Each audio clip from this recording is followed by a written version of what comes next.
You need to know this ball striking drill. In this video I'm going to be teaching you exactly how to strike your irons like the pros. So stay tuned to the very end of this video so you know exactly how to do this. So golfers tend to have this weird move in their downswing where they'll come down and then they'll flick the hands like so here, putting a lot more loft at impact on the ball. The tendency of this is to thin the golf shots and the balls will go far too high if they've been struck pretty well. Playing in windy conditions or along the coast, it's going to be very difficult to control those iron shots when you're playing out on those golf courses. As you get to the top of your backswing, you want to feel like that left wrist is going to bow a lot more, which will create more of an angle between your hands and the grip and the club face here. You notice before I was very much like this here, where the club face is ahead of my hands. We don't want this. We want to see the complete opposite. We want to see those hands very far ahead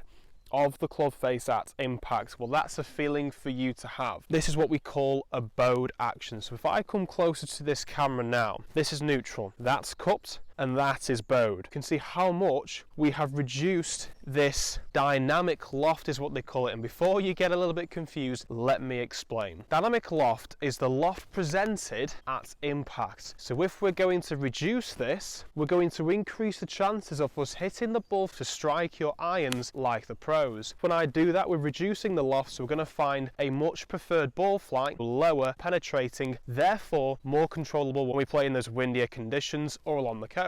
This drill in action should look like you're just going in slow motion from the top, feeling that left wrist bowing, bowing, bowing, and you want to make sure you're rotating doing this as well. If you don't rotate, you're going to leave the club face open and they're going to spray off to the right, so we don't want to do that. Rotate round, chest is going towards the target, feeling like that left wrist is bowing and it's going well ahead of the club face so that at impact we're going to hit that lower ball flight. I've took one of my own golf balls here and I have placed a circle. I'm going to place it so that rather than it being directly above or to the side like this here, I'm going to tilt it slightly upwards like so. This means that when we actually come to trying to hit the ball, if we notice the mark it creates on the club face is at the center of the club, we know that we're doing this action and we are hitting down into the ball like so here. If the mark is more on the top of the club face, then we know that we're doing this pour action where we're letting the club overtake the hands just before we hit the golf ball. Bow that wrist and turn